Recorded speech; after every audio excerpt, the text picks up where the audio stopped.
Is your business getting more difficult because of climate change? I mean, we're starting to see cyclones hit places that they normally don't. Inclement weather, I know, has been picking up for years, but it seems that this quarter has given us more examples than others. Yeah, sure. So first, thanks for having me on. And yes, global warming is unambiguously creating an environment where more and larger weather-related events are costing the insurance industry real money. You mentioned the floods in Australia that have been an issue for us, as well as Mozambique, the typhoon. But frankly, for the quarter, the largest single impact was a reevaluation of the cyclone Jebi in Japan, where we've come to a conclusion that the industry loss is likely to be close to $13 billion US. And as a result, we've had to adjust how much we expect to pay to our Japanese clients.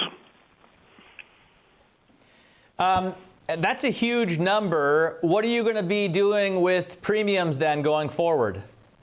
Well, the good news is I think the industry is increasingly recognizing that these exposures are there. The frequency is likely to increase, and the potential severity of these storms also.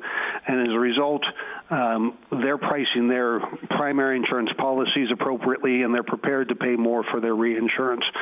So on the sorts of policies in Japan, for example, which renewed on April 1st, across the board, we saw a 7% price increase, but on those portfolios that were loss affected by the cyclones Jebi and Trami, as well as some other storms last year in Japan, we saw price increases for Swiss Re of between 15 and 20%.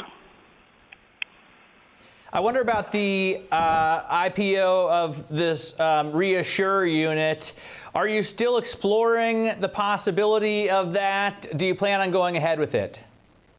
So the preparations continue for that IPO. We've said from last year that we expect to be able to execute this in 2019.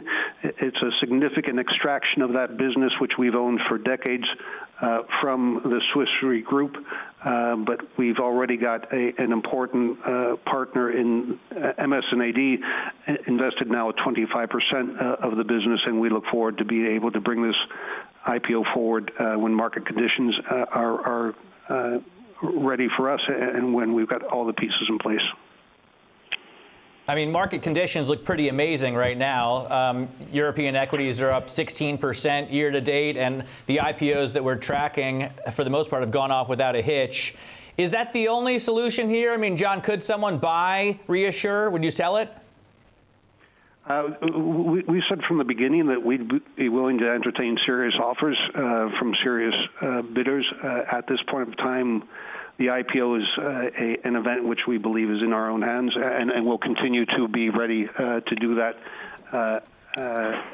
when we're ready.